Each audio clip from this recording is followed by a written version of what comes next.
अस्सलाम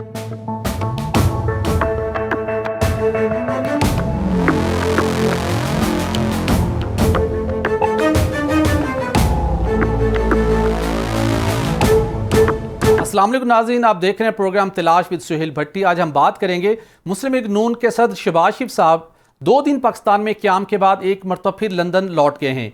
क्या नवाज शरीफ की वापसी और आइंदा साल के अवाइल में इलेक्शन का इनेकाद एक मरतबा फिर धुंधलाने लगा है? और इसके साथ हम बात करेंगे कि आसिफ अली जरदारी ने एक मरतबा फिर लाहौर में डेरे डाले हुए हैं और उन्होंने चौधरी शुजात हुसैन से मुलाकात की है। इस मुलाकात में चौधरी शुजात हुसैन ने उन्हें मशवरा दिया है कि पाकिस्तान पीपल्स पार्टी नून लीग से महाजराई ना करे।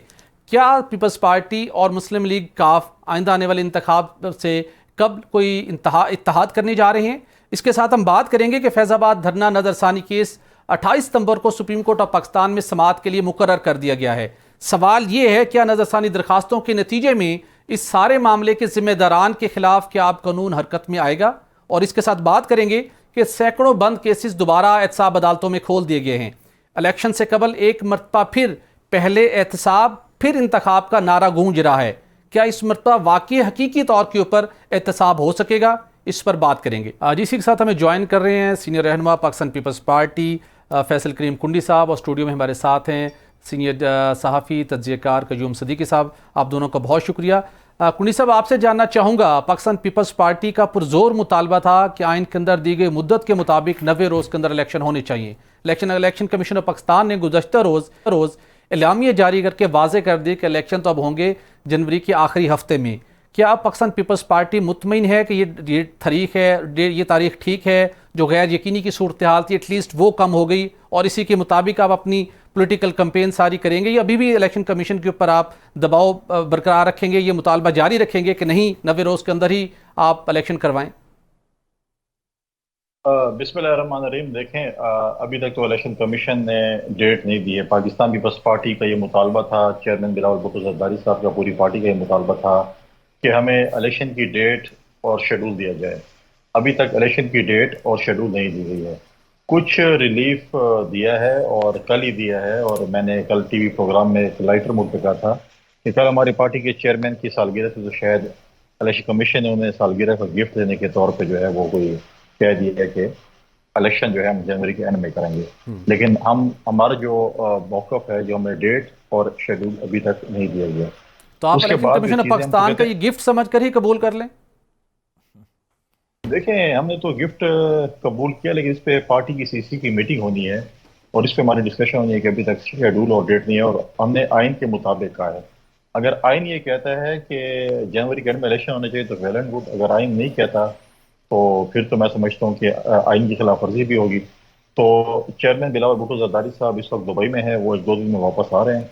हमारी सीसी की मीटिंग या हमारी जो है कोर कमेटी की मीटिंग इस पर होने जा रही है, और इस पे आइंदा के जो लाएमल है हम उसके बाद देंगे। वो हमारा जो मुतालबा था, मैं नहीं समझता कि पूरा किया, जिसमें ठीक, हमारा इलेक्शन की डेट और शेड्यूल था। बिल्कुल ठीक है, उसके बाद अपना लाहेमल देंगे। लेकिन ये बातें मार्केट में जेर गर्दिश थी, जबान ज़द आम थी कि जब नवाज शरीफ आएंगे उस वक्त क्लैरिटी होगी कि अब इलेक्शन होने जा रहे हैं। अल्टीमेटली उन्होंने एक अनाउंसमेंट की कि 21 अक्टूबर को मैं पाकिस्तान आ रहा हूँ, तैयारियां शुरू होने की भी बात हुई। फिर इलेक्शन कमीशन का इलामिया भी आ गया और इसी दौरान अचानक शहबाज शरीफ साहब लंदन वापस गए और अब दोबारा गैर यकीनी की सूरत हाल पैदा होने लगी है कि नवाज शरीफ साहब नहीं आ रहे, सूरत हाल कुछ और है, मामला कुछ और अंडर डिस्कशन बातें चल रही हैं, इंतखाब से पहले एहतसाब होगा, तो मामला शायद इलेक्शन के भी और आगे चले जाएं और नवाज शरीफ भी शायद ना आए। ये नवाज शरीफ की वापसी और इलेक्शन आपस में क्यों इंटरलिंक होकर चलते हैं?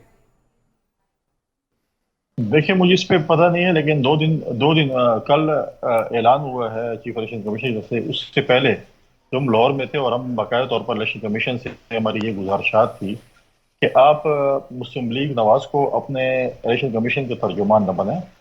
आपके अपने तर्जुमान मौजूद हैं, उनको चाहिए कि वो आकर स्टेटमेंट दें। क्योंकि मैंने मुख्तलिफ PMLN के दोस्तों का देखा कि वो टीवी पे आते थे, वो बताते थे कि जनवरी या फरवरी में इलेक्शन होंगे। तो हमने रिक्वेस्ट की थी इलेक्शन कमीशन से कि आप किसी पॉलिटिकल पार्टी को तर्जुमान न बने। और यहाँ तक नवाज शरीफ की वापसी का के साथ ताल्लुक है, वो उनकी पार्टी का इंटरनल मसला। हम तो कहते हैं नवाज शरीफ साहब को बहुत पहले आ जाना चाहिए था, जब पिछली हुकूमत थी, उनके भाई भी वजीर आजम थे, उस वक्त भी आ जाना चाहिए था। उनकी अपनी मर्जी है। अभी उन्होंने तारीख दी है अक्टूबर की। मैं उम्मीद करता हूँ कि वो वापस आएंगे और जो भी उनकी लीगल रिक्वायरमेंट्स हैं, क्योंकि उनकी लीगल टीम उसको ठीक। पूरा करेगी, क्योंकि मियाँ साहब जो है वो जेल से गए हैं इलाज के लिए। तो अब देखते हैं कि वो वापस आएंगे, तो अगर उनको कोई बेल या कोई रिलीफ नहीं मिलती तो उनको वापस जेल जाना पड़ेगा, मीनार पाकिस्तान नहीं जाएंगे, तो वो पहले जेल जाएंगे अगर उनको कोई बिल्कुल लीगल ठीक। सपोर्ट नहीं मिलती है। बिल्कुल ठीक। बिल्कुल तो ठीक। अब देखते हैं कि क्या चीज़ है। लेकिन अगर मेरा जाती ख्याल है, जी। अगर मुझे जाती ख्याल पूछें, मैं तो बिल्कुल एज ए पोलिटिकल वर्क उनको वेलकम करूँ वापस आए, लेकिन मुझे नहीं लगता कि वो इस डेट पे वापस आएंगे। ओके, कयूम सिद्दीक साहब, मैं आपसे जानना चाहूँगा, आपकी मालूमात क्या हैं, आपका तजिया क्या कहता है कि जो 21 अक्टूबर की तारीख है, क्या उसको नवाज शरीफ अब आएंगे या नहीं, और अगर आएंगे तो क्या वो जेल जाएंगे या घर जाएंगे? देखिए, ये तो उनके पाकिस्तान मुस्लिम लीग नून के जो पार्टी के रहनुमा हैं वही इस बारे में कोई आपको वाज़ेह बात बता सकते हैं। थोड़ा सा आपका तजिया भी मैटर करेगा हमारे नाजरीन के लिए। नहीं, मैं देखें, हम तो जैसे कि अभी फैसल करीम कुंडी साहब जो कह रहे थे, मैं तो इनकी बात पे यकीन करूंगा ना, इन्होंने क्या कहा है जी। और ये बात भी है कि जब सेंसस का नोटिफिकेशन हुआ था तो वज़ीर आला थे इनके, उस मीटिंग के अंदर शामिल थे, और उसके बाद ही इंतखाबात, और सबको पता था जी कि सेंसस के बाद जो है वो नई मरदमशुमारी और फिर हल्का बंदियाँ आइनी वो हैं, वो सारा कुछ पता था। तो लिहाजा ये कहना कि नहीं, बहरहाल ये सब कुछ पता तो था मेरा ख्याल है। पीपल्स पार्टी को भी पता है, PMLN को भी पता है कि कब इंतखाबात होने हैं। तो बाकी अपना एक पॉलिटिकल राय होती है, एक पॉलिटिकल माइलेज लेने की कोशिश होती है सियासी जमातों की, कि देखें हमने हमारा मुतालबा था और मुतालबा आइन और कानून के मुताबिक होना चाहिए, इसमें कोई दो राय नहीं है। अब जहाँ तक बात है मियाँ साहब के आने की, इसलिए वो है क्योंकि इससे पहले भी कई मरतबा, एक जो 2 मरतबा तारीखें जो हैं वो अनाउंस हो चुकी जी, और उसमें जो है वो तारीखें अनाउंस होने के बाद जो है वो नहीं आए। अपने भाई की हुकूमत में आते हैं तो लोग कहते कि देखो जी, मतलब दूसरी राय भी हो सकती है कि अपने भाई की हुकूमत में ही आए थे ना, जी जी बिल्कुल ठीक है ना जी, तो लिहाजा सारी फैसिलिटीज मिल गई। अब ना भाई की हुकूमत है ना किसी और भाई की हुकूमत है, अब जिस भाई की हुकूमत है वो हुकूमत है।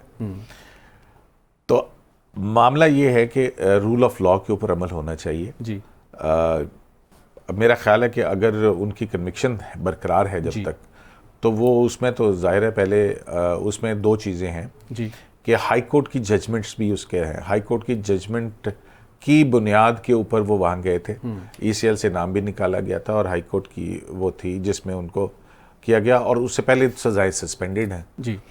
तो अब उसमें बेहतरीन तरीका तो ये है कि मैं अगर होता तो मैं ख़ुद को मैजिस्ट्री ऑफ लॉ जो है उसके सामने सरेंडर करता, और फिर उसके बाद जो भी मेरा राइट अक्रू होगा, लीगल राइट, वो उसको मैं एक्सरसाइज करूँ।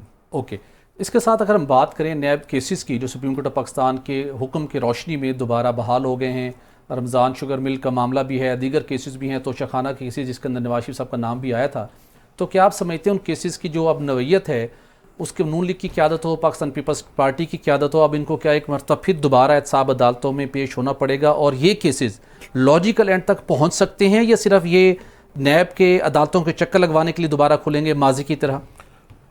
देखिए, ये तो इस्टेब्लिश फैक्ट्स हैं कि नैब ने किस तरह से पॉलिटिकल विक्टिमाइज किया, विंच हंट किया। उसमें से पैट्रियट भी निकली थी किसी ज़माने के अंदर जी, ठीक है, मुशर्रफ साहब के दौर में पीपल्स पार्टी से एक जमात निकली थी, तो फिर उसके बाद नून लीग से काफ लीग निकली थी। तो ये सारी वो पॉलिटिकल इंजीनियरिंग का टूल कर तो रहा है, और ये इस्टेब्लिश फैक्ट्स हैं, ये किसी से ढके छुपे नहीं हैं। अब बात ये है कि जो इंक्वायरी या इन्वेस्टिगेशन की स्टेज के ऊपर मामला थे वो कहाँ जाके होते हैं। कुछ होंगे ज़ाहिर है रेफरेंसेस जो है, मुझे उनका एग्जैक्ट इल्म नहीं कितने रेफरेंसेस हैं, लेकिन कुछ मामला तो हो सकता है। कोई मेरे ख्याल में एक रमज़ान शुगर मिल का मामला जो शायद इन्वेस्टिगेशन के ऊपर है, बिल्कुल सही, और वो भी पता नहीं कितने सालों से जो है ना। अब ये देखें कि एक मरतबा जो है वो सुप्रीम कोर्ट ऑफ पाकिस्तान में जवाद ख्वाजा साहब के दौर में नैब से कहा गया कि जो बड़ी मछलियों के केसेस हैं ना, वो आप उनकी लिस्ट दें हमें। को तकरीबन 150 के करीब ऐसे केसेस थे, और उसमें जो थी कुछ चीज़ें और कुछ मुकदमात ऐसे थे जो 12-12, 14-14 साल से इन्वेस्टिगेशन और इंक्वायरी की स्टेज के ऊपर ही हैं जी। तो ये अनलिमिटेड चीज़ें भी जो हैं वो नहीं होनी चाहिए, उसको एक एंड होना चाहिए डेफिनेटली। और ये मुकदमात को लटका के रखने का मकसद ही ये है कि पॉलिटिकल मैनूवरिंग उसके एग्जैक्टली मकसद सिर्फ एक ही है। कुंडी साहब, आपसे जानना चाहूँगा, हर इंतखाब से पहले एक नारा बुलंद होता है कि पहले एहतसाब होगा और उसके बाद एहतसाब होना चाहिए। 23-24 साल तो नैब ने भी कोशिशें की, ये एहतसाब का अमल क्यों लॉजिकल एंड तक नहीं पहुंच सका इस कॉन्टेक्स्ट के अंदर कि अगर कोई मासूम है, किसी के हाथ करप्शन से नहीं रंगे हुए, तो उसका केस क्लोज हो जाना चाहिए था हमेशा के लिए। और अगर कोई किसी के हाथ करप्शन से रंगे हैं, किसी के पास सबूत भी मौजूद हैं, तो उसको फिर कोई रिलीफ नहीं मिलना चाहिए, उसको फिक्स होना चाहिए। हम क्यों एक कंक्लूडिंग स्टेज पर क्यों नहीं पहुंच पाते? देखें, हम मेरा तो ज़ाती ये हमेशा मौक़िफ़ रहा है कि नैब जो है वो पॉलिटिकल विक्टिमाइजेशन के लिए इस्तेमाल हुआ है। अभी जैसे सदीक़ साहब ने बात की कि पैट्रियट बनी जो भी है, माजी में भी बिल्कुल पाकिस्तान पीपल्स पार्टी पैट्रियट बनाई गई, पीपल्स पार्टी को बैन किया गया, पाकिस्तान पीपल्स पार्टी हमने पार्लियामेंटेरियन बनाकर इलेक्शन लड़ा। उसके बाद जो है पॉलिटिकल विक्टिमाइजेशन जारी 2008 से अगर आप 13 तक देखें तो हमने कोई भी नैब का केस नहीं बनाया। हमारे दौर में कोई भी पॉलिटिकल प्रिजनर नहीं था। हम चाहते थे कि नैब खत्म हो, लेकिन क्योंकि हमारे साथ इत्तेहादी जमात होती थी, हमारे पास अक्सरियत नहीं होती थी, तो हम नैब के दायरे को ख़त्म नहीं कर सकते थे। तो कुछ पार्टियों की ये ख्वाहिश कि ख़त्म ना हो। ऐसे आर्टिकल 62-63 को हम ख़त्म करना चाहते थे 18th अमेंडमेंट में। PMLN के दोस्तों ने कहा नहीं, ख़त्म नहीं होना चाहिए, और फिर मियां साहब को उसी 62-63 में जो है सजा होनी पड़ी। लिहाजा देखें, आप जब भी देखें नैब इस्तेमाल होती है बाजू मरोड़ने के लिए, पकड़ते हैं लोगों को कि आप अगर फलां पार्टी में चले जाएंगे तो आप जमजम से धुल जाएंगे, आप बिल्कुल, आपको क्लीन चिट होगी, आपके 100 खून माफ, आपने जो कुछ किया वो भी माफ, और आप एक बड़े अच्छे इंसान बन जाएंगे, बड़े अच्छे सियासतदान बन जाएंगे। अगर आप नैब के इशारे पे उस जमात में नहीं जाएंगे तो फिर आप चोर भी हैं, आप डाकू भी हैं, आप जो भी हैं, चलता रहेगा। 11 साल से रिजाई साहब ने जेल काटी, बाइज्जत बरी हुए। इस तरह हमारे पार्टी के बहुत से लोग हैं, चाहे वो फरियाद दाकूर का आप नाम लें, नवीद कमर का नाम लें, डॉक्टर आसिम का नाम लें, शर्जील मेमन का नाम लें, क्या क्या नाम लें, किसको आज तक मैं कहता हूँ अगर मेरी पार्टी में गलत लोग हैं तो आप उनको सजा दें, बिल्कुल, हम उसको प्रोटेक्ट नहीं करेंगे, लेकिन आप कैरेक्टर एसेसिनेशन ना करें। बाकी जमातों में भी हैं, अगर गलत लोग हैं तो आप करें। अब नैब क्या है? नैब अगवा बरात अवाम का इदारा बन जाता है। किसी को पकड़ते हैं, जी आपने इतने अरब करप्शन की है, चलो इतने पैसे दे दें, आपकी डील हो गई है। वो क्या कहते हैं उसकी, प्ली बार्गेन, नैब जो है सेटलमेंट, जी, हाँ, प्ली बार्गेन हो जाती है। उसमें आप ये भी करें ना, कभी आप इसकी भी वो करें कि उनमें नैब के लोगों को कितनी कमीशन मिलती है उस प्ली बार्गेन में, तो बस वो करते हैं। अवा बरात अवाम की इदारा बनाए, शायद कभी ये मालूमात भी शायद कभी सामने आ जाए। लेकिन आपने कहा 2008 से 13 के दौरान आपने कोई ऐसा केस नहीं बनाया। क्या उस अरसे के दौरान करप्शन की शिकायत नहीं थी, या करप्शन हुई नहीं, या उस वक्त आप सियासी मफाहमत का एक अमली एक नमूना पेश करना चाहते थे? नहीं, देखें, हम सियासी मफाहमत का कोई अमली नमूना था। हम ये कहते हैं कि कोई जेन्युइन केसेस आप बनाएं, पॉलिटिकल विक्टिमाइजेशन के लिए किसी को जेल में न डालें। तो आप जी भट्टी साहब को जेल में डाल दें, अगर पीपल्स पार्टी ज्वाइन करेंगे तो ठीक है, वरना इनको बोलें कि आप भुगतें केस। ऐसी चीज़ें नहीं होनी चाहिए। हम तो आज भी कहते हैं, देखें, अब मेरी भी सियासत में कुछ टाइम हो गया, और आपने भी, आप मुझसे शायद थोड़ा सीनियर होंगे, सदीकी साहब बैठे, मुझे बताया ना कि आज तक करप्शन पे कितने लोगों को सजा हुई है, कितने डिस्क्वालीफाई हुए हैं। लेकिन अगर आप आज भी 80 to 90%, 80 to 90%, 87% या 89% जो है वो नैब अदालतों के सजा याफ्ता अफराद जो हैं वो आला अदालतों से बरी हुए हैं। बिल्कुल सही। अब मुझे बताएं कि सोशल मीडिया पे जो आप अब कैंपेन चल रही है, सिर्फ सिंध में पीपल्स पार्टी वालों से जितने पैसे सोशल मीडिया पे बरामद होंगे, मैं समझता हूँ कि 80% आपका जो IMF कर्ज है वो उतर गया है। 20% रहेगा, और जिस रफ्तार से जा रहा है तो हम इंशाल्लाह बहुत जल्दी 2-4 महीनों में हम ऐसा मुल्क बन जाएंगे कि हम किसी और को भी कर्ज देने के अहल हो जाएंगे। जिस तरीके से अगर सोशल मीडिया की अगर आप दोस्त कह रहे हैं ये बड़ा अलमिया है, हमें नफरत और तफरीक का ये जो सिलसिला खत्म होना चाहिए, और सोशल मीडिया को एक टूल के तौर के ऊपर काफ़ी अरसे से इस्तेमाल करने का सिलसिला जारी है, रुकना चाहिए। सदीक साहब, आपसे जानना चाहूँगा, अचानक सुप्रीम कोर्ट ऑफ पाकिस्तान में फैज़ाबाद धरना केस की जो नज़रसानी दरखास्तें थी वो फिक्स हो गई 28 सितंबर के लिए। हमारे नाजरीन को बताइएगा, ये जो नज़रसानी की दरखास्तें थी हमारे इदारों की तरफ से फ़ाइल हुई, उनकी प्ली क्या है, और अब इसके केस बेंच में फिक्स होने के बाद ये प्रोसीडिंग किस डायरेक्शन में आगे चलेगी? देखें, पहली बात तो ये कि अचानक तो कुछ भी नहीं हुआ है। ओके सोहेल साहब, ये अचानक वाला लफ्ज़ जो है ना, ये बड़ा ही अचानक आया आपकी तरफ से। ये 2019 में फैसला आया था, और उसके बाद से आज क्या तारीख है मुझे बता दीजिए? 2023 है आज। कितने साल हो गए? 5 साल है। 5वां साल है। तो अब लगना क्या है, रिव्यूज़ जी। फैज़ाबाद धरना केस में कुछ 17 के करीब डायरेक्शंस थी और डिक्लेरेशंस थे, और उस पर अमल दरामद होना था, लेकिन उस पर रिव्यू दाखिल किया। रिव्यू किसने दाखिल किया? ये पाकिस्तान तहरीक इंसाफ ने किया, जी, वजारत दिफा ने किया, IB ने किया, शेख रशीद साहब ने किया, एजाजुल हक साहब ने किया। तो ये 5-7 जो हैं वो किए हैं। और ये TLP के धरने से मुतालिक था। और उस धरने के अंदर क्या कुछ हुआ था और उसका एक कंपैरिजन था कि 2007 में जो 12 मई हुआ था, जो फिर उसके बाद 2014 के अंदर यहाँ पे डी चौक के अंदर धरना हुआ था। इन दो जो पहले वाक़यात हो चुके थे, इनके दौरान रियासत ने किस तरह से मुजाहिरीन के साथ सलूक किया था और फिर फैज़ाबाद धरना के अंदर क्या हुआ था। और उसके बाद फिर कुछ इदारों को डायरेक्शंस थी जिसमें यह था कि अगर फ़ौजी अहलकार किसी उसमें मुलव्विस हैं सियासी सरगर्मी के अंदर, तो फिर उनके इदारों के सरबराहान को लिखा गया था कि वो अपनी एक इंक्वायरी करें और अकॉर्डिंग टू लॉ जो है वो प्रोसीड करें। राइट। अब ये 17 के करीब है, काफ़ी वो वक्त लग जाएगा, लेकिन ज़्यादातर लोगों के पास सेंसिटिव बात शायद यही है कि वो जो इंटेलिजेंस एजेंसीज का किरदार सियासत के अंदर ख़त्म करने के हवाले से, और उस वक्त के मेजर जनरल फैज़ हमीद साहब से मुतल्लिक जो लिखा गया फैसले में, नहीं उसमें कुछ इस तरह की डायरेक्शन वगैरह नहीं है। मैं बता रहा हूँ उसमें वो जो जन फैज़ वाला मामला है वो इस्लामाबाद हाई कोर्ट के अंदर आया था। ओके। जब जस्टिस शौकत सिद्दीकी जो हैं वो उसको देख रहे थे और उन्होंने धरना ख़त्म करने के हवाले से अहकामात सादिर किए थे, तो फिर उसके बाद एक मुआहिदा हुआ था जो कि TLP के दरमियान में और उस वक्त के DGC जनरल फैज़ हमीद के दरमियान हुआ था। तो लेकिन एनीवेज फिर उसके बाद क्या हुआ वो भी देखने वाली चीज़ें हैं। तो बुनियादी तौर पे ये था कि हमारे जो फ़ौजी या इंटेलिजेंस एजेंसीज़ के सियासत में किरदार के हवाले से एक कहा गया था कि उन सरबराहान को जो उस वक्त थे कि वो इंक्वायरी करें और फिर अगर कोई मुलव्विस पाया जाता है तो इन अकॉर्डेंस विद लॉ उसके ऊपर जो है वो प्रोसीड किया जाए। सही। क्योंकि इंटेलिजेंस इदारों का काम नहीं है सियासत में होना, और उनको जो है अपने एक कानूनी किरदार के अंदर जो भी है वो देना चाहिए। फिर वो फैसला इस हवाले से भी ज़्यादा अहम है कि उसमें एक कंपैरिजन है कि मुख्तलिफ ममालिक की जो इंटेलिजेंस एजेंसीज हैं वो कैसे काम करती हैं। सही।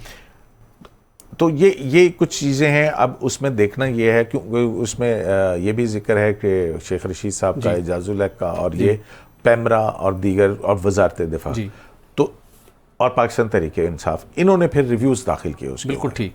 तो अब जो है ये केस नहीं उस तरह से नहीं लग रहा है, आज रिव्यूज़ लग रहे हैं। ओके। 5 साल के बाद रिव्यू लग रहे हैं जी, जो अब देखते हैं कि उस रिव्यू का क्या फैसला। सिद्दीकी साहब, यहाँ पर हम एक ब्रेक लेंगे और ब्रेक के बाद बात करेंगे कि इस रिव्यू के पाकिस्तान के पॉलिटिकल लैंडस्केप पर और उसके साथ उन लोगों से मुतल्लिक जिन्हें कहा जाता था कि कानून उनके ऊपर इतलाक उनका नहीं हो सकता, वो कानून से मुबर्रह हैं, क्या उसकी इम्प्लीकेशंस होंगी आने वाले दिनों में। मुंडी साहब, आपसे जानना चाहूँगा, पाकिस्तान की तमाम जमातों के सरबराहान हमेशा ये मुतालबा करते रहे हैं, वो नून लीग के कायद हों, पीपल्स पार्टी की मर्कज़ी क़यादत हो, दीगर रहनुमा भी ये मुतालबा करते हैं कि तमाम इदारों को अपनी आइनी हदूद के अंदर रहते हुए खिदमात सर अंजाम देनी चाहिए, उनका रोल उस अपने डिफाइंड लॉ और कॉन्स्टिट्यूशन के मुताबिक होना चाहिए। लेकिन एक फैज़ाबाद धरना केस ऐसा मामला था जो इन चीज़ों को तय कर सकता है। आप क्या समझते हैं कि इसके अंदर जो सियासी जमातों का रोल था, उसके साथ इंटेलिजेंस एजेंसीज का रोल था, और जो इदारों की बात की जाती थी, क्या इसका जो फैसला आने वाले दिनों में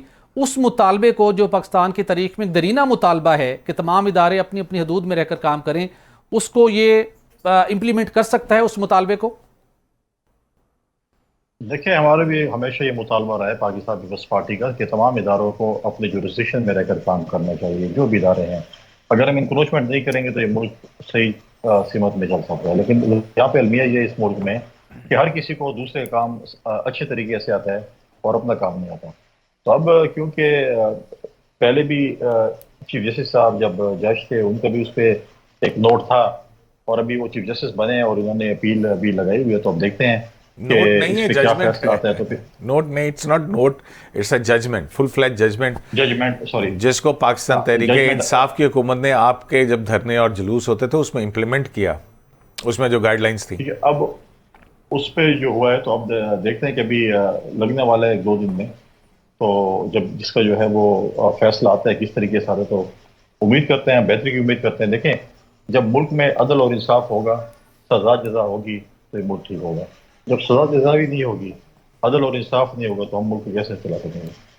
तो हालात जिस नहज पर पहुंचे हुए हैं, आप समझते हैं जजा और सजा उनसे मुतल्लिक भी हो सकती है जो जजा और सजा से मुबर्रा तस्वुर किए जाते थे?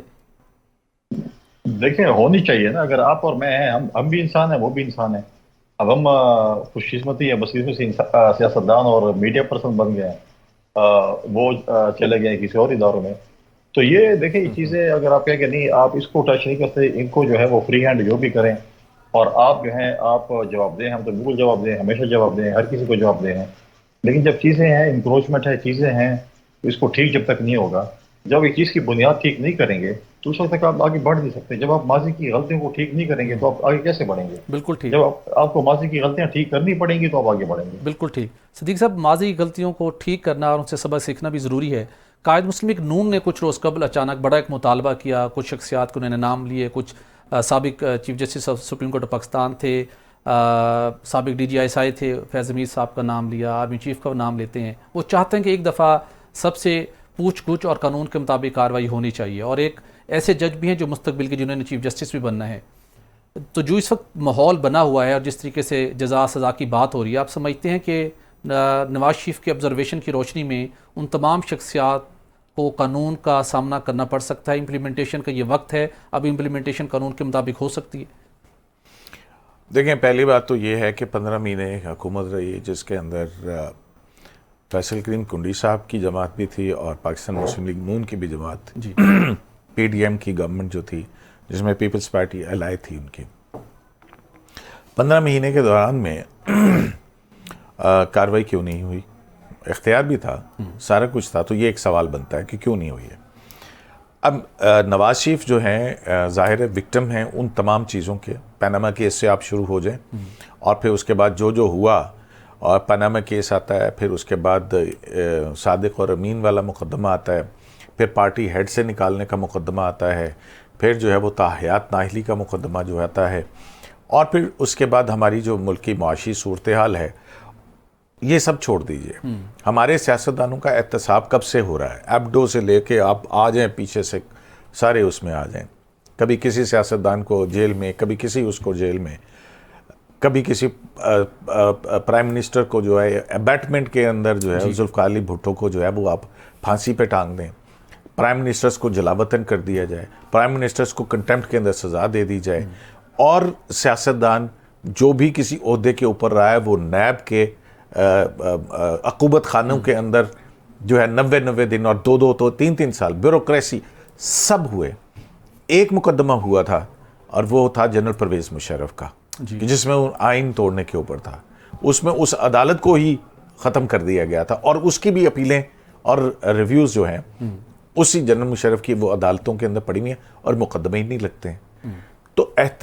तो यहाँ पे आके अब देख लीजिए कि आज जो है हमारे, क्या एक पॉलिटिकल पार्टी इस सब चीज़ों की जिम्मेदार है या कोई और जिम्मेदार है? आज जहाँ हमारी माशी सूरत हाल जहाँ तक पहुँच चुकी है, तो बैठ के कोई रूल्स ऑफ गेम सेट करने होंगे, डेफिनेटली कहीं से शुरू करना होगा।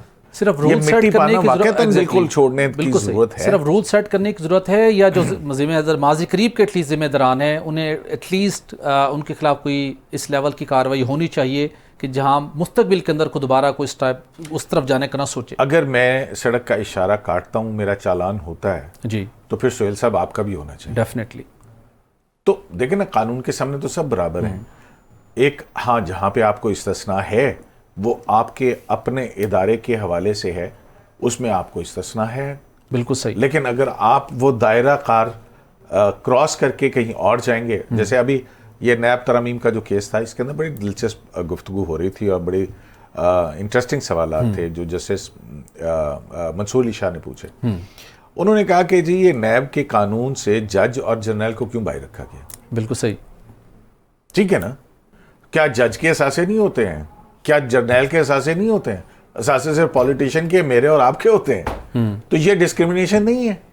एग्जैक्टली, ठीक है, चलें उसकी जो भी वजूहत होंगी, ओके जी, फौज का अपना एहतसाब का निज़ाम है, जजिलिया अदलिया का अपना एहतसाब का निज़ाम है, लेकिन सियासतदानों के एहतसाब का निज़ाम पार्लिमानी निज़ाम में, हुकूमत में, अगर मुझे कुंडी साहब, मैं समझता हूं कि इन्होंने परफॉर्मेंस ठीक नहीं दी है, तो मेरे पास वो वोट का हक है कि मैं इनका एहतसाब करता हूं। दुरुस्त। हाँ, अगर इन्होंने जो कानून तोड़ा होगा वो ये भुगतेंगे। एग्जैक्टली, बिल्कुल। तो ये जो चीजें हैं इनको लेके हमें मेरा ख्याल है कि जरूरत है जी, मुल्क को एक सही डायरेक्शन में जाने की जरूरत है। एग्जैक्टली, अच्छा जरूरत है। कुंडी साहब, आपसे जानना चाहूँगा, आसिफ अली जरदारी साहब ने लाहौर का रुख किया हुआ है। कुछ दिन कबल तक पाकिस्तान पीपल्स पार्टी की तरफ से, बिलखुसूस बिलावल भुट्टो की तरफ साहब की तरफ से नून लीग के खिलाफ बड़े सख्त किस्म के बयान सामने आते रहे।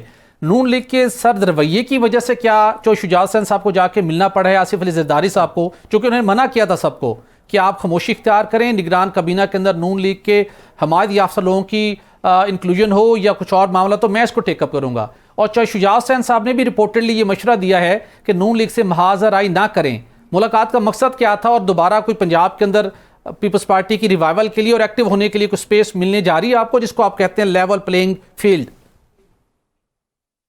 देखें, नॉर्मली जब प्रेसिडेंट जरदारी साहब या बिलावल साहब लाहौर आते हैं तो चौधरी शुजात साहब की बीमार कुर्सी के लिए वो जाते भी हैं, वो भी आते रहते हैं। तो जरदारी साहब उनकी बीमार कुर्सी के लिए भी गए थे। पॉलिटिकल डिस्कशन भी डेफिनेटली जब से सदाम बैठते हैं तो डिस्कशन भी होती है। एज सच ऐसी कोई पिछले सीसी में जो बात हुई थी हमारी, आसिफ अली जरदारी साहब को सीसी ने इख्तियार दिया था कि आप जाकर डायलॉग्स करें और उसके बाद फिर हम फैसला करेंगे हमने क्या करना है। जहाँ तक बयानबाजी का ताल्लुक है, हमें कोई शौक नहीं है बयानबाजी का, लेकिन देखें अगर आप अभी सवाल कर रहे हैं मुझसे या सदीकी साहब से तो हम जवाब तो देंगे ना, डेफिनेटली। हम खामोश बैठे रहेंगे? तो जो हमसे सवाल होगा चाहे PMLN का लीडर करेगा या कोई और करेगा, तो उनको हम जवाब तो देंगे ना कि आपका सवाल ये है तो उसका जवाब कम से कम ये है। अभी जैसे बात की सदीकी साहब ने कि मियाँ साहब ने आने का फैसला किया, तो 16 महीने हुकूमत थी, तो उसमें तो कभी भी कैबिनेट में या ये डिस्कशन नहीं हुई कि मियाँ साहब को आना चाहिए और उनके भाई वज़ीर आज़म थे तो आ जाना चाहिए था। या अभी जो एहतसाब की बात करते हैं, जब उन्होंने परसों एक स्टेटमेंट दी है कि मैं बाकी साहब पे या इस तरह, तो उन्होंने मुशर्रफ साहब को भी एहतसाब शुरू किया था, फिर कहाँ तक पहुँचा है? तो करें, इनकी हुकूमत थी तो ये 16 महीने करते ये एहतसाब, अपने भाई को कहते कि ये चीज़ें आप करें। कैबिनेट में आता, कैबिनेट में कभी ये डिस्कशन नहीं हुई। लिहाजा उन्होंने अगर ये एक पॉलिटिकल स्टंट बनाया है या आवाम को अपनी तरफ राग़िब करने के लिए बनाया है, जो भी है वो उनका अपना एक पार्टी का अपना एक वो है कि वो क्या करते हैं, लेकिन ऐसा सच हमें कोई भी ये चीज़ नहीं हुई। बिल्कुल ठीक। मुझसे बता दीजिएगा, जो CAC ने जरदारी साहब को मैंडेट दिया था कि आप जाइए डायलॉग कीजिए, उस डायलॉग करने का ऑब्जेक्टिव क्या है? सियासी इत्तेहाद या वही लेवल प्लेइंग फील्ड कहीं से मिल जाए? देखिए, लेवल प्लेइंग फील्ड, देखें हमारे पंजाब के दोस्तों को बहुत ज़्यादा एतराज़ था CC में भी, उससे पहले भी, कि पंजाब में जितनी भी ट्रांसफ़र पोस्टिंग हो रही हैं वो PMLN के दोस्तों की मंशा के मुताबिक हो रही हैं, चाहे वो DC लग रहे हैं, चाहे वो DPOs लग रहे हैं, चाहे एग्जीक्यूशन लग रही है। इस तरह सिंध के दोस्तों का इशू था कि जितने भी डेवलपमेंट स्कीम्स हैं, ऑन गोइंग स्कीम्स हैं, सैलाब में जो मकानात गरीब लोगों के लिए बना रहे हैं, सब पे पाबंदी लग गई है, जो कि पंजाब और खैबर पख्तूनख्वा में नहीं है। हम ये कहते हैं, जो हम ये नहीं कहते उधर बंद किया जाए, हम कहते हैं जो सलूक बाकी पाकिस्तान के साथ करते हैं वही सलूक आप सिंध के साथ भी करेंगे। पाकिस्तान, सिंध भी पाकिस्तान का हिस्सा है। बिल्कुल ठीक, बिल्कुल ठीक। सिंध भी पाकिस्तान का हिस्सा है और वही सलूक तो आपके ही नॉमिनेटेड चीफ मिनिस्टर है ना? एग्जैक्टली। सिंध में भी आप पीपल्स पार्टी के नॉमिनेटेड हैं और पंजाब के अंदर भी निगरान वज़ीर आला जो पंजाब हैं मोहसिन नकवी साहब, उनका जरदारी साहब के साथ जो ताल्लुक, पीपल्स पार्टी के साथ जो उनकी एसोसिएशन, वो ढकी छुपी नहीं है। लेकिन हैरान कुन तौर के ऊपर पाकिस्तान पीपल्स पार्टी की तहफ़्फ़ुज़ात बहुत ज़्यादा जो कम होने का नाम नहीं ले रहे। प्रोग्राम का वक्त थोड़ा महदूद है इस सेगमेंट का, स्पेशली अब आगे बढ़ेंगे। फैसल करीम कुंडी साहब आपने ज्वाइन किया, आपका बहुत शुक्रिया। क्यूम सदीकी साहब आपने ज्वाइन किया, बहुत शुक्रिया। नाज़रीन, अब हम यहाँ पर ज्वाइन करेंगे मुस्लिम लीग नून के सीनियर रहनुमा शेख रुहैल असगर साहब। शेख साहब आपका बहुत शुक्रिया। शेख साहब, आप खुद भी इस वक्त लंदन में मौजूद हैं। इस वक्त पूरी पाकिस्तानी कौम की नज़रें एक और अनाउंसमेंट पर जुड़ी हुई हैं कि क्या नवाज शरीफ साहब, जिन्होंने 21 अक्टूबर को वापस आने की अनाउंसमेंट की थी, और अब जैसे शहबाज शरीफ साहब पाकिस्तान पहुंचे अचानक दोबारा वापस चले गए और इतलात कुछ ये आना शुरू हो गई कि शायद नवाज शरीफ साहब वतन वापसी की तारीख पर नज़रसानी करने जा रहे हैं। आप लंदन में मौजूद हैं सर, इस वक्त एक्चुअल सूरत हाल क्या है? देखिए, मुझे तो इस बात के इल्म नहीं, मेरी मुलाकात नहीं हुई। मुलाकात होगी तो मैं आपको बता सकता हूँ कुछ। और दूसरी बात यह है कि आप इसको थोड़ा सा मुस्बत भी ले लिया कीजिए। मियाँ शहबाज शरीफ साहब पाकिस्तान मुस्लिम लीग नून के सदर हैं और मियाँ नवाज शरीफ साहब के छोटे भाई भी हैं, और कई अपने डोमेस्टिक मामलात भी होते हैं, खानदानी मामलात भी होते हैं, कोई ज़ाती मामलात भी होते हैं। अब जब तक बात सामने ना आए उस वक्त आप क्या इस पर कमेंट्स कर सकते हैं? अच्छा सर, आज तो मेरा ख्याल है जी सर, मेरा ख्याल है कि इंतजार करना ज्यादा बेहतर है। अच्छा सर, क्या आप खुद बजाते खुद इस वक्त कंफर्म हैं, कॉन्फिडेंट हैं कि नवाज शरीफ साहब 21 अक्टूबर को लाहौर पहुंचेंगे? देखिए, जहां तक तो तैयारियों का मामला है वो तो बिल्कुल 100% मियाँ साहब की आमद पे जो उनको कुछ आमदेद कहा जा रहा है, उसकी तैयारियां तो शुरू हो गई हुई हैं। अब आगे क्या होता है, अभी बड़ा वक्त पड़ा हुआ है यार, 1 महीना पड़ा हुआ पूरा। ओके, तो सर ज़ाहिर माजी में भी मुख्तलिफ तारीख सामने आती रही और अकॉर्डिंग टू द सिचुएशन वो रिविजिट करते रहे, तो उनकी चॉइस है, वो रीजंस भी हो सकती हैं, आपकी बात बिल्कुल बजा है। लेकिन हमें देखते हैं कि हमें यहाँ पर यह भी सुनने को मिला कि नवाज शरीफ साहब अगर आते हैं तो उनका कोई बड़ा फकीदुल मिसाल इस्तकबाल की ज़रूरत नहीं है, वो डायरेक्ट घर जाएंगे और फिर मीनार पाकिस्तान पर एक बड़ा जलसा करके उनको वेलकम किया जाएगा। इसी किस्म की इंतजामात की तैयारियां हैं, ये कुछ मुख्तलिफ होगा? मेरे ख्याल में आप 2-4 दिन इंतजार कीजिए, लेकिन मेरा अपना जाती ख्याल है कि उनके आमद के लिए तो ऑब्वियसली एक इस्तकबालिया तो होगा। अब वो बड़ा होता है या छोटा होता है, ये डिपेंड करता है हमारे कायदीन पे, वो किस तरह का इसको अरेंज करते हैं, वो क्या उनका उसमें करने का इरादा है, ये तो वक्त बताएगा ना। अभी तो तैयारियां शुरू की हुई है 21 की। ओके, तो अभी 21 की तैयारियां शुरू है या मीनार पाकिस्तान पे जैसा होगा, नाम तो मीनार पाकिस्तान का था। ओके, तो अभी तैयारियां जारी हैं, लेकिन सर नवाज शरीफ साहब वहां पर इलाज मुआवजे के लिए भी उन्होंने लंदन में क्याम किया हुआ था, उनकी सेहत कैसी है और क्या डॉक्टर्स की तरफ से उन्हें क्लियरेंस मिल गई है कि वो अब मूव कर सकते हैं? मैं तो भाई साहब, मैं तो अक्सर और बेशतर आपके ये टॉक शोज में ये बात अर्ज करता रहा हूँ कि मियाँ साहब में एक जो आदत है, वो मेरे ख्याल में उन्होंने कभी अपनी बीमारी को पॉलिटिकली कैश करने की कोशिश नहीं की और ना ही कभी उन्होंने एक्सपोज किया है। हालांकि महालफीन अजीब व गरीब किस्म की बातें करते रहते हैं, लेकिन उन बातों का मेरे ख्याल में कोई रद्द-ए-अमल कभी मियाँ साहब ने दिया नहीं। तो आपको याद होगा कि इस तरह की बातें जो महालफीन थे वो बेगम साहबा के लिए भी करते रहे, फिर उसके बाद उनको शर्मिंदगी हुई जब वो अपने अल्लाह के पास चली गई। लेकिन आपको पता है यहाँ पे बातें करना सबसे आसान है, आप किसी के गम में शरीक नहीं होते, आप उसके गम को और ज्यादा बढ़ा देते हैं। आप उसकी तकलीफ को कम करने की कोशिश ही करते हैं, आप उसकी तकलीफ को और ज्यादा बढ़ावा देते हैं। तो लिहाजा मेरे ख्याल में शायद ये सारी बातें चलती रहेंगी, होता रहेगा, चलता रहेगा। बिल्कुल सही। शेख साहब, आप एक सियासी बसीरत रखते हैं, मंझे हुए सियासतदान हैं। नवाज शरीफ साहब ने रिसेंटली एक उनका जो वीडियो स्टेटमेंट हमें सुनने को मौका मिला, उन्होंने बहुत सख्त लबो लहजा इख्तियार किया, अपना विजन दिया कि अब आने वाले दिनों में वो किस लेवल पर और किस अंदाज में सियासत करने जा रहे हैं। उन्होंने 2 रिटायर्ड अफसरान का नाम भी लिया, एक सर्विंग जज का नाम भी लिया और एक माजी करीब में रिटायर्ड होने वाले जजेस का नाम भी लिया। तो वो कड़े एहतसाब, कड़े इंतकाम पर लगता है अब यकीन रखते हैं। क्या आप समझते हैं कि ये फिलॉसफी? नहीं, आपने मेरे ख्याल में शायद फिर सुना नहीं जी। उन्होंने कैटेगोरिकली ये बात की है कि ना उनका इंतकाम पे कोई इस पर है कोई इरादा, ना ही मुखालफत का इरादा है। लेकिन ये तो आप समझते हैं ना कि जो पाकिस्तान के साथ हुआ, जो पाकिस्तान के साथ 3.5 साल में 4 साल में किया गया, वो एक क्रिमिनल एक्ट है।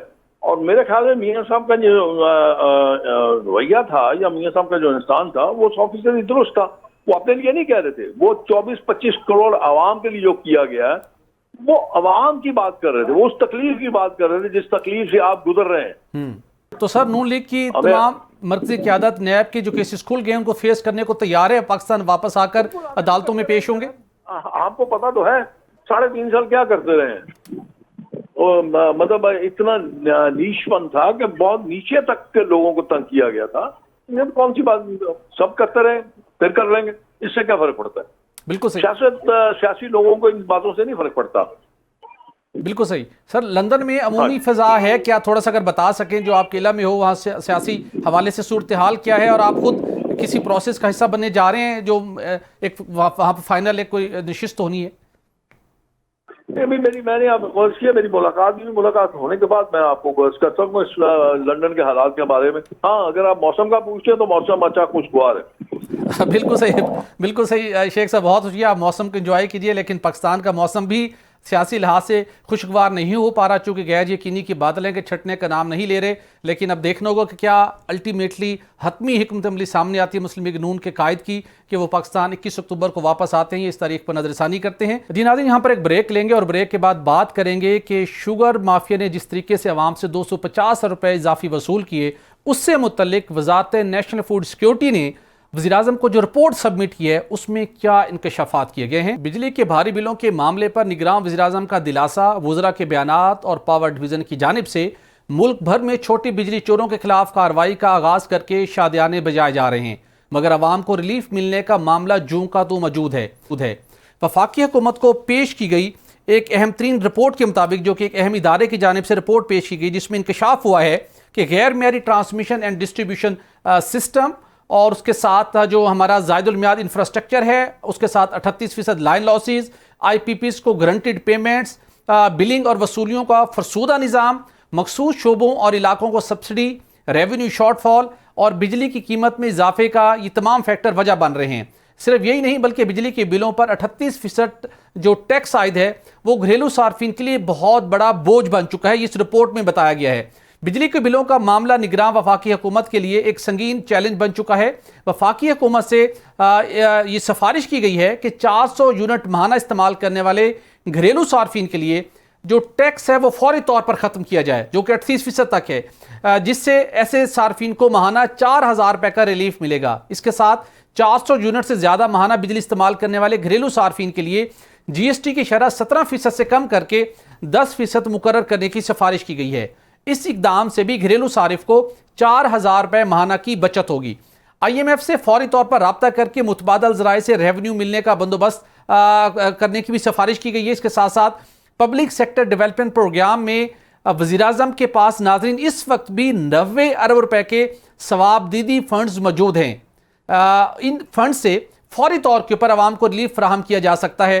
ये सिफारिश की गई है कि इस फंड्स को यहाँ पर इस्तेमाल किया जाए। इसके साथ साथ बिजली के बिल मुकर्रर तारीख के बाद जब जमा करवाने पर 10% सरचार्ज आयद है सरचार्ज, उसको फौरी तौर पर ख़त्म किया जाए या एटलीस्ट कम किया जाए। इसी तरह सार्फिन पर क्रॉस सब्सिडी का जो बोझ है वो सार्फिन पर डालने की बजाय ये बोझ हुकूमत बर्दाश्त करे। यही नहीं बल्कि लॉन्ग टर्म इकदाम के तहत मुतबादल तवानाई में सरमायाकारी, दरामदी फ्यूल पर इन्हिसार में कमी, smart metering system, advance technology का इस्तेमाल और रियल टाइम मॉनिटरिंग नाफिज की जाए।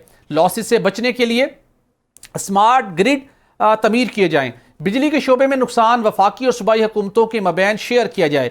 बिजली की तकसीम कार कंपनियों को की निजकारी और NFC अवार्ड पर नजरसानी की भी सिफारिश की गई है। मुल्क में सस्ती गैस के लिए ईरान, पाकिस्तान और तुर्कमानिस्तान गैस पाइपलाइन की फौरी तौर पर तमीर शुरू करने की भी वज़ीर-ए-आज़म से सिफारिश की गई है। इसी के साथ बिजली चोरों के खिलाफ कार्रवाई से अवाम का दिल बहलाने में मसरूफ अफसरशाही और निगरान वज़ीर-ए-आज़म क्या अवाम को फौरी तौर पर रिलीफ फराहम करने के लिए इन सिफारिशात पर कब अमल करेंगे और कब एक्शन लेंगे। इसी पर बात करने के लिए हमें ज्वाइन कर रहे हैं माहिर मौशियात शकील रामे साहब। शकील रामे साहब आपका बहुत शुक्रिया। शकील रामे साहब, एक हमें रिपोर्ट मौसूल हुई है जो बिजली की बिलों में इजाफा हुआ, उससे न सिर्फ आवाम बल्कि पूरी मुआशरत हिलकर रह चुकी है, इवन हुकूमत हिलकर रह चुकी है, तमाम इदारे परेशान हैं। चूँकि अब ये पता चल चुका है कि अब इन बिजली की कीमतों में इजाफे को मजीद ये मुल्क और इस मुल्क की आवाम बर्दाश्त नहीं कर सकती। बिजली चोरों के खिलाफ कार्रवाई बहुत अच्छी बात है, लेकिन सारा फोकस बिजली चोरी पर है। बाकी जो 8-10 बुनियादी वजूहात हैं जिसकी वजह से शोबा तबाह हाली से दुचार हुआ, उसकी जानिब कोई तवज्जो क्यों नहीं कर रहा? हाँ जी, देखिए सुहेल साहब, सबसे पहली बात आपने ये देखी होगी, बिजली चोरी की भी बात तब होती है जब कोई क्राइसिस आता है, जब लोग ये कहना शुरू कर देते हैं जनाब जो आपने पूरी या पाकिस्तान में लोगों को मुफ्त बिजली के यूनिट दिए हुए हैं, ब्यूरोक्रेसी होगी, पॉलिटिशियंस हो गए या दूसरे जो कि लोग हैं, उनको ख़त्म करें। जो आपने मराद दी हुई हैं बिग लोग यानी कि बड़े लोगों को जो आपने मराद दी हुई हैं, उस वक्त फिर गवर्नमेंट को ये अचानक याद आ जाता है जहाँ बिजली भी चोरी हो रही थी। ये एक मेरी नज़र में जब मैं देखूँ तो मुझे ये लगता है कि अटेंशन डाइवर्ट करने का एक टैक्टिक्स है, जो कि हमने देखा है सक्सेसफुल गवर्नमेंट ऐसे ही करती हैं। आप ईमानदारी से बताइए सुहेल साहब, क्या इससे पहले बिजली नहीं चोरी हो रही थी? क्या गवर्नमेंट को नहीं पता था? सब पता था, बस तो उन्होंने जब देखा कि अब इसको टेंशन को कैसे डाइवर्ट करना है, अब क्या होगा, चंद बिजली चोर पकड़े जाएंगे, उनको फिर बाद में वही काम हो रहा होगा, कोई हमें नजर नहीं आएगा। या पॉलिसी चेंजेस की बात है, वहां पर हमारी गवर्नमेंट जो है बिल्कुल साइलेंट है। जैसे कि आप इंट्रोडक्शन में बता रहे थे IPPs जी, देखिए हमारी जो कि इलेक्ट्रिसिटी या हमारी बिजली का जो सबसे बड़ा प्रॉब्लम है वो IPPs का है, और IPPs का वही जो पॉलिसी है कि जिसने हमारी इकोनॉमी की भी जड़ें हिला के रख दी हैं। रामे साहब IPPs वाला फैक्टर तो बहुत ऑब्वियस है। जो 2020 में मोहम्मद अली साहब जो इस वक्त निगरान वफाकी वजीर हैं, उन्होंने इस पूरे पावर सेक्टर का कच्चा एक रिपोर्ट के अंदर खोल दिया था, ऑडिट किया था, लेकिन उस रिपोर्ट को दबा दिया गया। सबको पता है किस आईपीपीज में क्या मसला, लेकिन वो अनटचेबल है। पावर सेक्टर में एडवांस मीटरिंग सिस्टम पे हम क्यों नहीं जा रहे? देखिए, इसमें सब लोगों के एक तो ये है कि हमारी जो कि प्लानिंग होती है, जहाँ पॉलिसी बनती है, वो दो चीज़ों को मद्देनजर रख के बनती है। एक, मुझे क्या मिलेगा, मेरे दोस्तों को क्या मिलेगा। अब जो कि ये बड़ा वेलफेयर लगी के है। काम होते हैं उस पर कम तवज्जो जाती है, या जिससे इकोनॉमी को बेहतर हो जाती है। मतलब देखिए, जब हमने जो बिजली की आप बात कर रहे हैं 38%, मेरे ख्याल में ये भी एक मॉडस्ट किस्म का आपने इसको दिया हुआ है एस्टिमेट। मेरा ख्याल इससे भी ज़रा हो सकते हैं। लाइन लाइन से जो है हमारी ट्रांसमिशन जो सिस्टम है बिल्कुल आउटडेटेड है। जी और दूसरी चीज़ यह देखिए, वो हमारी ज़रूरियात के मुताबिक भी नहीं है। मतलब जो हमारी इस वक्त इंस्टॉल कैपेसिटी है उसको हम कहते हैं जी वो 30,000 टू 35,000 तक चली जाएगी, मगर जो हमारी ट्रांसमिशन लाइंस है उसकी जो कैरिंग कैपेसिटी है टोटल 25,000 मेगावाट है। अब ये देख ली कितना बड़ा डिफरेंस है। रामे साहब, आपकी और बड़ी वैलिड तजवीज़ हैं, और ये जो आंखों में धूल झोंकने की कोशिश की जा रही है, ये सिलसिला खत्म होना चाहिए। सॉलिड इनिशिएटिव्स लेना चाहिए, और उसके साथ साथ जो टैक्स कलेक्शन का जरिया है पावर सेक्टर के सार्फिन से, वो सिलसिला एफबीआर को रोकना चाहिए। अब देखते हैं कि प्राइम मिनिस्टर इस तजवीज़ पर किस हद तक अमल दरामद कराने में कामयाब होते हैं।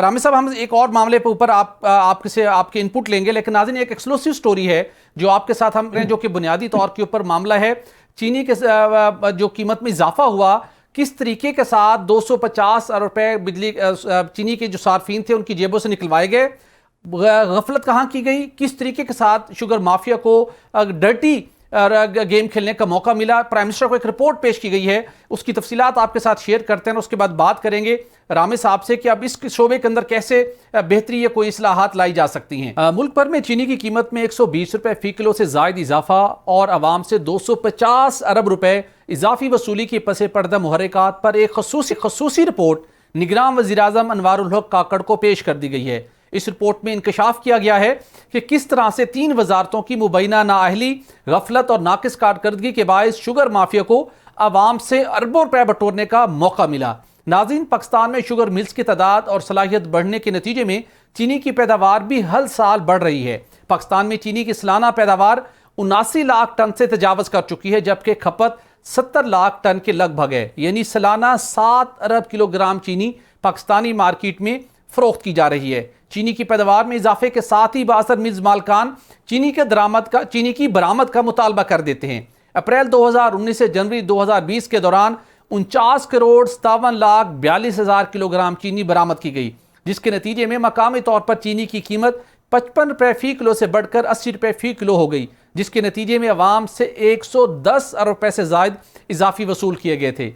पीडीएम हुकूमत से चीनी का स्टॉक सरप्लस होने की बुनियाद पर 2.5 लाख टन चीनी बरामद करने की मंजूरी हासिल की गई, मगर बरामद की मंजूरी के साथ ही मुल्क भर में चीनी की जखीरा अंदोजी और स्मगलिंग भी अरूज पर पहुंच गई, जिसके नतीजे में चीनी की कीमत 95 रुपए फी किलो से बढ़कर 220 रुपए फी किलो तक पहुंच गई थी। चीनी की कीमत बढ़ने पर आवाम से 280 अरब रुपए से जायद इजाफी वसूली की जा चुकी है। निगरान वज़ीर-ए-आज़म को पेश करदा रिपोर्ट के मुताबिक चीनी की पैदावार, सप्लाई, बरामद और शुगर मिल्स में स्टॉक से मुतल्लिक शुगर एडवाइजरी बोर्ड का कलीदी किरदार है। शुगर एडवाइजरी बोर्ड की सरबराही वफाकी वजीर सनअत व पैदावार करते हैं, जबकि वफाकी वजीर नेशनल फूड सिक्योरिटी, वफाकी वजीर तिजारत, सूबाई हुकूमतें और शुगर इंडस्ट्री के नुमाइंदे भी बोर्ड के मेंबरान होते हैं। जून 2022 में साबिक वफाकी वजीर सनअत व पैदावार सैयद मुस्तफ़ा महमूद ने साबिक वज़ीर-ए-आज़म शहबाज शरीफ को खत लिखा कि वो शुगर मिल्स के मालिक होने के बायस बोर्ड की सरबराही नहीं कर सकते, क्योंकि ये मफादात का टकराव है। साबिक वज़ीर-ए-आज़म शहबाज शरीफ ने शुगर एडवाइजरी बोर्ड, वजारत सनअत व पैदावार से वजारत नेशनल फूड सिक्योरिटी के मातहत करने की मंजूरी दी, जबकि वजारत नेशनल फूड सिक्योरिटी के पास बोर्ड के अमूर चलाने यानी चीनी के सनत से मुतल्लिक ना टीम थी और ना ही इस्तेदाद कार। जी हाँ नाज़रीन, वजारत नेशनल फूड सिक्योरिटी में 2000 अरब रुपए की चीनी की सनत को मॉनिटर करने की सलाहियत ही नहीं थी। इस रिपोर्ट में इंकशाफ हुआ है। बोर्ड के मामलात जो चलाने के हवाले से बात हम करें तो इस बोर्ड के मामला चलाने के लिए इजाफी चार्ज पर एक अफसर के सुपुर्द किए गए थे। चीनी की सनत को समझने और मॉनिटर करने के लिए वजारत नेशनल फूड सिक्योरिटी के पास चार्टर्ड अकाउंटेंट था और ना ही टेक्नोलॉजी, जबकि वजारत सनत में एक स्पेशल विंग कायम था जहां कॉस्ट अकाउंटिंग की सलाहियत मौजूद थी। वजारत नेशनल फूड सिक्योरिटी, वजारत सनत व पैदावार और वजारत तिजारत की बेहिसी कहें या खामोशी, इसी अरसे के दौरान शुगर माफिया ने शुगर एडवाइजरी बोर्ड गैर फाल होने के बायस अरबों रुपए बटोरने का मंसूबा बना लिया था। अब वजारत नेशनल फूड सिक्योरिटी ने मौक़िफ़ इख्तियार किया है कि वो सिर्फ फसलों से मुतल्लिक जानकारी रखते हैं। चीनी समेत सनती पैदावार को मॉनिटरिंग करना उनके बस की बात नहीं, लिहाजा शुगर एडवाइजरी बोर्ड वजारत सनत को वापस किया जाए। वजारत सनत खाद की बोरियों की तरसील को ट्रैकिंग के जरिए से चेक करने की सलाहियत रखती है, लिहाजा चीनी की बोरियों की भी ट्रैकिंग की जाए। ये हमारे बस की बात नहीं है। यूं अब शुगर माफिया के खेल के बाद शुगर एडवाइजरी बोर्ड एक मरतबा फिर वजारत सनत के मातहत कर दिया गया है, मगर निगरान वज़ीर-ए-आज़म ने अभी तक जिम्मेदारों के खिलाफ कोई एक्शन तक नहीं लिया। शायद वो समझते हैं कि चीनी की कीमत बढ़ने से अवाम से अगर 250 अरब रुपए इजाफी वसूल कर लिए गए हैं तो क्या हुआ। रामी साहब, मैं जानना चाहूँगा, जैसा कि मैंने तफसीलात बताई, एक प्राइम मिनिस्टर को रिपोर्ट पेश की गई जिसमें बताया गया है कि जो शुगर एडवाइजरी बोर्ड है जो वजारत सनत और पैदावार के मातहत काम करता है, गुज़श्ता साल जो उसके वफाकी वजीर थे सैयद मुस्तफ़ा महमूद साहब, पाकिस्तान पीपल्स पार्टी से उनका ताल्लुक था, वो खुद शुगर मिल्स के मालिकान में उनका शुमार होता है। उन्होंने कहा कि मेरा मफादात का टकराव है, मैंने इस बोर्ड की सरबराही नहीं करनी। वो बोर्ड की पूरा बोर्ड का जो कंपोजिशन थी, जो चीनी की पैदावार, चीनी की तरसील, चीनी की डिमांड और चीनी की एक्सपोर्ट के हवाले से अहम फैसले करता है, वो पूरा बोर्ड उठा के हवाले कर दिया गया वजारत नेशनल फूड सिक्योरिटी के जिम्मे, और शहबाज शरीफ साहब ने उसकी बाज़ाब्ता मंजूरी दी। और उसके बाद वो तकरीबन 11-12 महीने तक ये बोर्ड वजारत नेशनल फूड सिक्योरिटी के पास रहा। और अब उन्होंने लिखा है प्राइम मिनिस्टर को कि वजारत नेशनल फूड सिक्योरिटी की बस की बात नहीं थी, वहाँ कोई अफसर नहीं था, एक अफसर एक्टिंग चार्ज के ऊपर इस बोर्ड को देखता रहा। उनकी तो कैपेसिटी नहीं है कॉस्ट अकाउंटिंग की, बोर्ड के मामलात को देखने की, चीनी की पैदावार को देखने की, चीनी के एक्सपोर्ट को देखने की। वो पूरा 10 महीने खामोशी से बैठे रहे और उसी मौके के ऊपर चीनी के अंदर जो लोग की रोल प्ले करते हैं, उन्होंने कहा कि शुगर एडवाइजरी बोर्ड गैर फाल है, और उन्होंने अपना खुलकर खेल खेला और अल्टीमेटली 250 रुपए इजाफी अवाम की जेबों से निकाल लिए गए। ये बैड गवर्नेंस है, मिली भगत है, नाअहली है, बेहिसी है, क्या नाम देंगे आप इसको? देखिए, ये एक क्या कहते हैं, उनका वेल प्लान पॉलिसीज होती हैं जो एग्जीक्यूट करते हैं। अगर वो यानी कि इतने ईमानदार थे, यानी कि उन्होंने बात की कि ये मेरा कन्फ्लिक्ट ऑफ इंटरेस्ट है, तो रिजाइन करते हैं ना मिनिस्ट्री से, बजाय इसके कि आप उस बोर्ड को उठा के गैर फाल कर दें। इसका मतलब यह है कि आपने जो कि हल्फ उठाया, आपने उसकी खिलाफ वर्जी की है, कि आपने अपने जो कि मुल्क के जो कि अवाम का जो कि उसके जो मफादात है, आपने उसका तहफ़्फ़ुज़ नहीं किया, बल्कि उसको कहीं और पे आपने डाल दिया जो आपकी बुनियादी जिम्मेदारियों में शामिल था। और अब देखिए, ये जो आप बात कर रहे हैं ना कि क्या बेहिसी है, क्या है, अब देखिए एक जमान भट्टू साहब मेरा थे, वो जो शुगर को मामला को देखते थे, उन्हें एक इंटरव्यू में नेक्स्ट डे उनकी इंक्वायरी लग गई। ये इतने स्ट्रांग होते हैं कि आपके जो सोच से बाहर है। अब ये हमेशा सब्सिडीज मांगते हैं, स्पेशल ट्रीटमेंट मांगते हैं। आपने कभी इनसे सवाल किया शुगर मिल वालों से कि आपकी बाई प्रोडक्ट कितनी सी हैं? एक तो शुगर बनती है, जो आप क्रशिंग करते हैं, तो उसके अलावा आपकी कितनी प्रोडक्ट्स आती हैं? आपका सीरा होता है, आप कहाँ बेचते हैं, वो किस चीज़ के लिए बनने के लिए इस्तेमाल होता है, और उसकी कितनी प्राइस है, और इसका जो कि आप इससे जो कि बाद में इसका आता है कि पावर में कैसे प्रोडक्शन होती है। अब इतने ज़रा इनकी जाने के बाई प्रोडक्ट्स है, आप हैरान रह जाएं, कभी शुगर वाले से पूछ के देखें, मगर वो कभी पेपर पे नहीं लाएंगे। तो आप समझते हैं कि ये सारा खेल बाय डिजाइन मिली भगत के से हुआ या कहीं मुबैना गफलत थी? नहीं, मुझे तो कोई मुबैना गफलत नहीं लगती। क्या इनको नहीं पता था कि जनाब जो कि आप नई मिनिस्ट्री को दे रहे हैं, क्या उनकी कैपेसिटी है कि नहीं है? क्या आपको इनको नहीं पता था? अगर उनको दे रहे हैं तो फिर हमने उनको कितने रिसोर्सेज देने, कितनी मैन पावर देनी है। अगर आपने उनको वैसे कि अच्छा चलो ये आज तुम रख लो, भी 10 माह बाद को जी मैं नहीं चला सकता, वापस कर दो, क्या मिनिस्ट्री को नहीं पता था मेरे पास नहीं है उस वक्त इस्तेताद है? तो ये सारी जो चीज़ें होती हैं जी, मैं पहले अब बात कर रहा हूँ कि ये फिर आखिर पे ना क्या कहते हैं, पंजाबी कहावत है, गौलुआ तो मिट्टी चाड़ना जी, ये जो ना आखिर में फिर इस तरह ही करते हैं कि जो कर देते हैं ना, भाई उसका हो गया, ऐसे हो गया, नेक्स्ट टाइम हम नहीं होने देंगे, नेक्स्ट टाइम वहीं खड़ा होता है। अब इन दो क्राइसिस को आप रो रहे थे ना, बिजली को और चीनी को, अब पेट्रोल का शुरू हो गया है जी। पेट्रोल की कीमत इतनी बढ़ा दी है कि आप पहले दो भूल जाएंगे। अब पेट्रोल की कीमत बढ़ाने से अब और क्या होगा कि आपका जो कि यानी बिजली कीमतें और बढ़ जाएंगी, क्योंकि आप कहते हैं इंपोर्टेड पेट्रोल है, तो फिर आप फ्यूल एडजस्टमेंट में बिल्कुल सर। अच्छा रामी साहब, यहाँ पे हमें ये जरूर बता दीजिएगा, नेशनल फूड सिक्योरिटी ने साथ कुछ रिकमेंडेशन दी हैं कि वजारत सनत और पैदावार में टेक्नोलॉजी का इस्तेमाल किया जा रहा है, वहाँ कॉस्ट अकाउंटिंग का तरीक़ेकार मौजूद है, और सबसे बढ़कर मुल्क भर में जब फर्टिलाइजर की तरसील होती है उसको मॉनिटरिंग करने के लिए ट्रैकिंग सिस्टम मौजूद है। उसके ऊपर एक चिप लगती है या उसके ऊपर एक बार कोड होता है जिसके जरिए से उसको ट्रेस किया जाता है, ट्रैक किया जाता है। तो चीनी की बोरियों को भी ट्रैकिंग सिस्टम में लाना चाहिए। क्या आप समझते हैं कि ट्रैकिंग सिस्टम से ये जो ज़ख़ीरा अंदोज़ी है, स्मगलिंग है, इसको रोका जा सकता है और चीनी की कीमत को एक कोई मैनिपुलेट ना कर सके, उसका क्या कुछ तजवीज़ आप दे सकते हैं? देखिए, आपने देखा, आपने कहा उसमें चिप लगी होती है या उस पर एक बार कोड होता है, बार कोड होता है, तो क्या खाद की किल्लत नहीं पैदा होती? क्या उसकी होर्डिंग नहीं होती है? क्या आप नहीं देखते किसान दर बर दर धक्के खा रहा होता है? लेकिन ये बात ये नहीं है कि क्या सिस्टम है क्या नहीं, बात यह है कि आपकी विल क्या है। आप देखिए, आप जितनी आपकी गवर्नमेंट आती है, चाहे वो इलेक्टेड हो, चाहे सिलेक्टेड हो, चाहे केयर टेकर हो, आपको वही चेंज नजर आते हैं कि उसी माफिया के यानी कि इधर उधर से लोग न होते हैं जो एक दूसरे के मामला का तहफ़्फ़ुज़ करते हैं। आप देख रहे हैं वो फिर होंगे इसी में, नेक्स्ट में भी होंगे। सिर्फ बात है कि जो आपका सिस्टम चेंज नहीं होगा, आपकी गवर्नेंस चेंज नहीं होगा, बाकी सारी बातें हैं, आप मुझे खुश करते रहेंगे, मैं आपको खुश करता रहूँगा। बिल्कुल सही, बिल्कुल सही रामे साहब, बहुत शुक्रिया। जब तक सिस्टम तब्दील नहीं होता उस वक्त तक मुख्तलिफ शोबों के अंदर बेहतरी लानी है। नाज़रीन, बिजली के मामला हो, पेट्रोलियम मसनूआत का मामला हो या उसके साथ चीनी का मामला हो, इन सब मामलात के अंदर, इन तमाम शोबों के अंदर इस्लाहात लाने के लिए टेक्नोलॉजी का इस्तेमाल और उसके साथ साथ एक मुअस्सर और वाज़ेह पॉलिसी फ्रेमवर्क देना अशद ज़रूरी है। वज़ारत नेशनल फूड सिक्योरिटी ने सिफारिशात तो दे दी हैं, लेकिन इनके ऊपर अमल दरामद और ज़िम्मेदारान के खिलाफ क्या एक्शन भी होगा या नहीं, ये आने वाले दिनों में इस बात का पता चलेगा। हमें इजाज़त दीजिए, वक्त ख़त्म हो जाता है। अल्लाह हाफिज़।